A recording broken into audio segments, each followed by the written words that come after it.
Œnone, or Œnone, is a poem written by Alfred Lord Tennyson in 1829. The poem describes the Greek mythological character Œnone and her witnessing of the events in the life of her lover, Paris, as he is involved in the events of the Trojan War. Œnone was inspired by Tennyson's trip to Spain, where he visited the Pyrenees mountains. It is considered the simplest of Tennyson's dramatic monologues. Background: Tennyson became friends with Arthur Hallam while at Cambridge. During summer 1829, the two traveled to Spain to help a group of Spanish rebels in northern Spain. While there, Tennyson was able to experience the Pyrenees mountains, which influenced a few of his poems, including Œnone, The Lotus Eaters, and Mariana in the south. After meeting with the rebels, they traveled to Bordeaux and left for home on the 8th of September 1829. On that day, Tennyson read to a group of travelers on the boat his newly composed Œnone. Later in 1861, a return to the Spanish mountains and traveling the earlier path would inspire the poem In the Valley of Cauterets. The poem was included in Tennyson's 1832 collection of poems. It was later revised for his 1842 collection of poems. As with other revised poems, Tennyson removed blends of words that he added to his early poems, with golden sandals and rose-hued as two examples from Œnone poem. The poem begins with a lament by Œnone. Although she describes her feelings, there is no one to hear her because her lover, Paris, is off to be with Helen of Paris, once her playmate on the hills. Her cheek had lost the rose, and round her neck floated her hair seemed to float in rest. She, leaning on a fragment twined with vine, sang to the stillness, till the mountain shade sloped downward to her seat from the upper cliff. O Mother Ida, many-fountained Ida, dear Mother Ida, hearken ere I die. For now the noonday quiet holds the hill. The grasshopper is silent in the grass. The lizard, with his shadow on the stone, rests like a shadow, and the winds are dead. The purple flower droops, the golden bee is lily-cradled. I alone awake. My eyes are full of tears, my heart of love. My heart is breaking, and my eyes are dim, and I am all aweary of my life. Œnone is deeply in love with Paris, and she admits that when he is speaking she is unable to act. This is especially true when he reveals to her the Hesperian apple and when he becomes the judge of which goddess is allowed to have the apple as a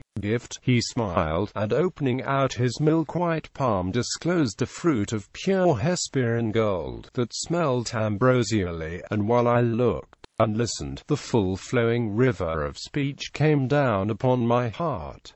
My own Œnone, beautiful-browed Œnone, my own soul, behold this fruit, whose gleaming rinding grain, for the most fair, would seem to award thine, as lovelier than whatever a red haunt. The knolls of Ida, loveliest in all grace of movement, and the charm of married brows. When Pallas offers her gifts to Paris, he refuses no matter how much Œnone wishes that he would have accepted. But Pallas, where she stood, somewhat apart, her clear and bared limbs o'erthwarted with the brazen-headed spear upon her pearly shoulder leaning cold, the while, above, her full and earnest eye over her snow-cold breast and angry cheek kept watch, waiting decision, made reply. Self-reverence, self-knowledge, self-control, these three alone lead life to sovereign power. Yet not for power, power of herself, would come uncalled for, but to live by law, acting the law we live by without fear, and, because right is right, to follow right, were wisdom in the scorn of consequence.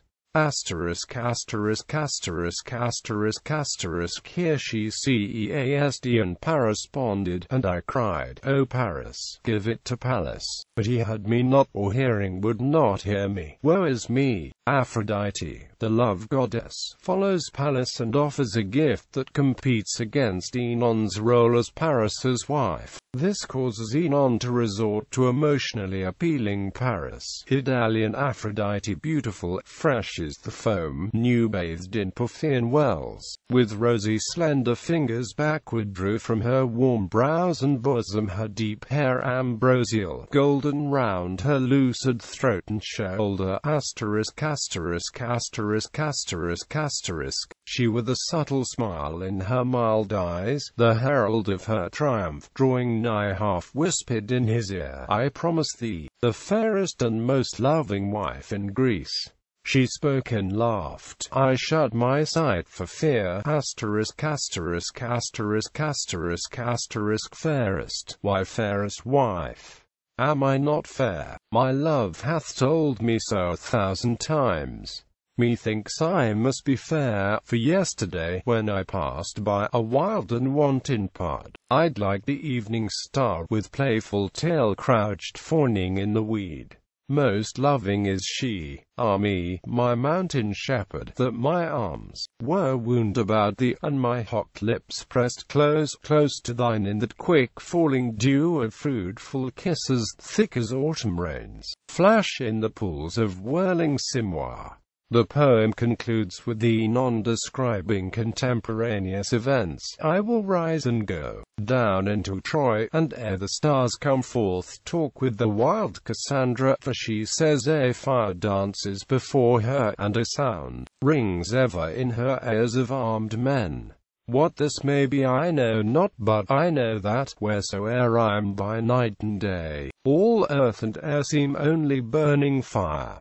Themes. Œnone is the simplest of Tennyson's dramatic monologues. Each of the monologues incorporates an ironic use of rhetoric by the manner in which an individual point of view is incrementally revealed within the poems. The character Œnone laments her fate and is portrayed as a victim to outside circumstances. However, her actions in letting her emotions control her is similar to the actions that Paris, her betrayer, committed. She, like him, is a victimizer to herself.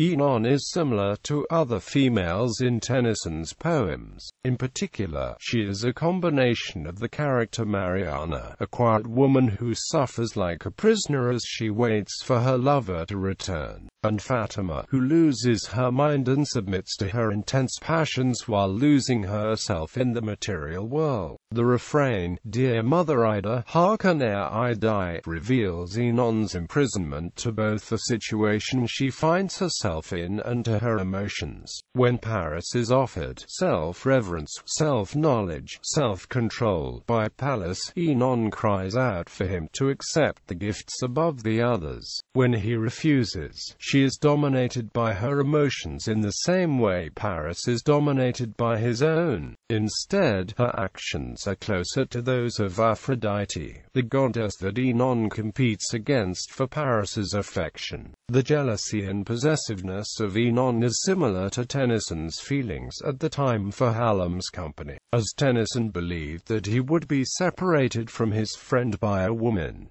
Œnone's song is similar to the events described in the poem. The city of Troy was created in song and ends with its imminent destruction. In a similar manner, Œnone's song comes from the destruction left by Paris. She also shifts from the Mariana-like prisoner type of character to the Fatima-like self-destructive character as the poem progresses. Changes between the 1832 and 1842 edition of the poems reflect changes in Tennyson's role as the poet creating a song and, thus, his similarity to Œnone as a character.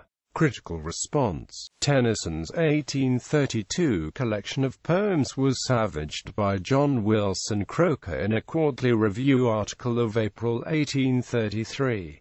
The review was based on a close reading of the various poems followed by attacks on the content of the various poems attacked. Œnone was the truest hit, as Croker focused on how the poem was filled with unclear descriptions,